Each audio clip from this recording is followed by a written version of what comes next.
اس انتظار کے بعد اللہ نے تمہارے لیے وہی لکھ رکھا ہے جس کے انتظار میں تم ہو۔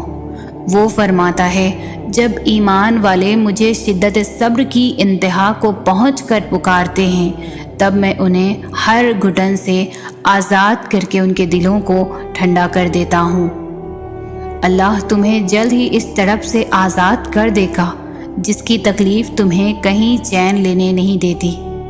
کیا پتہ تمہارے اس صبر کے بدلے اللہ نے تمہارے لیے وہی کچھ مقرر کیا ہو جو تم اس سے مانگتے مانگتے نہیں تھکتے، جس کے لیے بار بار اللہ کو مناتے ہوئے تمہارے لب نہیں تھکتے، تو پھر یقین رکھو اس صبر کا صلہ قریب ہے۔ اگر اللہ تمہیں انتظار کروا رہا ہے تو تیار رہو، وہ اس سے بڑھ کر تمہیں دے گا جو تم اس سے مانگ رہے ہو۔ عین ممکن ہے کہ تمہاری دعائیں قبول ہو چکی ہیں، اللہ کی مدد بس پہنچنے والی ہی ہوگی۔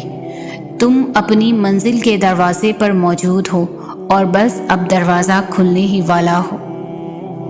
یقین رکھو اللہ تمہاری راہیں بہت جلد آسان کرنے والا ہے، بس تم مایوس نہ ہونا۔ آزمائشیں کتنی ہی طویل کیوں نہ ہوں، صبر کے صلے ہمیشہ خوبصورت ہوتے ہیں۔ خوب جانتا ہے بنا داغ کے زخم کو وہ، صبر رکھو وہ سارے زخم مرہم کر دے گا۔ اس پر یقین رکھنے والے پھر کبھی مایوس نہیں ہوا کرتے، اس پر یقین رکھنے والوں کے لیے پھر معجزے ہوا کرتے ہیں۔ صبر کرتے ہیں جو پھر ان کی اس چاہ سے بھی بہترین نوازا کرتا ہے کہ رب سے محبت کرنے والوں کے دل رب پہلے سے بھی مضبوطی سے جوڑ دیا کرتا ہے۔ اللہ نے اگر دیر سے دیا تو بھی بہترین ہی دے گا، اس کا فیصلہ تمہارے لیے سب سے بہتر ہے۔ تم پریشان کیوں ہوتے ہو؟ کیوں ایسا سوچتے ہو کہ جو مانگ رہے ہو، جس کے لیے تڑپ رہے ہو، جس کی وجہ سے تہجد سے جڑ گئے ہیں، تمہیں لگتا ہے کچھ حاصل نہیں ہوگا؟ حالانکہ ایسا کچھ بھی نہیں ہے۔ وہ خالی ہاتھ نہیں لوٹ آتا، بس ایک مقررہ وقت پر سب ملتا ہے۔ اس نے جو لکھا ہے وہ تمہارے حق میں بہترین لکھا ہے۔ یقین رکھو، صبر کرو اور انتظار طویل کر دو۔ شکر کرو وہ یقین نہیں توڑے گا، دل کا سکون بھی دے گا، دعا بھی قبول کرے گا۔ انتظار ہمارے غموں اور پریشانیوں کو سمجھتا ہے اور ہمیں اپنی رحمتوں سے نوازتا ہے۔ مایوس نہ ہونا، جن کے لیے مشکلات زیادہ ہوتی ہے ان کی طرف سے رب کی محبت اور انعام بھی زیادہ ہوتی ہے۔ ہمیشہ امید اور بھروسہ رکھنا چاہیے، کیونکہ اللہ ہمارے صبر اور ایمان کو آزما کر ہمارے لیے بہترین انعام اور فضل کی طرف لے جاتا ہے۔ جانتے ہو معجزے کیسے ہوتے ہیں؟ جب تم اللہ پر اندھا یقین رکھتے ہو اور جلد بازی نہیں کرتے، تب اللہ تمہارے لیے چھوٹے چھوٹے ذریعے بناتا ہے اور پھر رفتہ رفتہ تمہارے قدموں کو انہی ذریعوں کی طرف موڑنے لگتا ہے۔ پھر وہ چھوٹے چھوٹے ذریعے تمہیں تمہاری دعاؤں کی قبولیت تک لے جاتے ہیں اور تم قدم بقدم اس کے کن کی جانب بڑھتے چلے جاتے ہو۔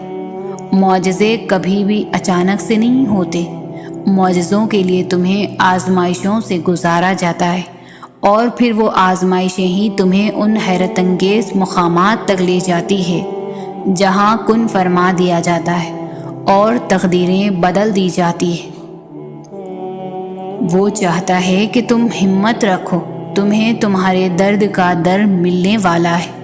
اگر مانگا ہے تم نے ایک خطرہ تو یقیناً تمہیں پورا سمندر ملنے والا ہے۔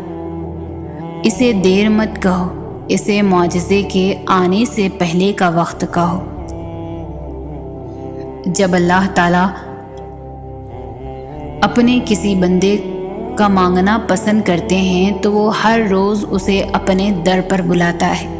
اس کا رونا سن کر بھی وہ مسکراتا ہے، کیونکہ وہ جانتا ہے کہ تم اس پر یقین رکھتے ہو، اس کی محبت پر بہت مان ہے تمہیں، اس لیے تو اس کے حضور دامن پھیلا کر روتے ہو اور جانتے ہو تب اللہ تمہاری دعائیں سننے کے باوجود عطا کرنے میں دیری کیوں کرتا ہے؟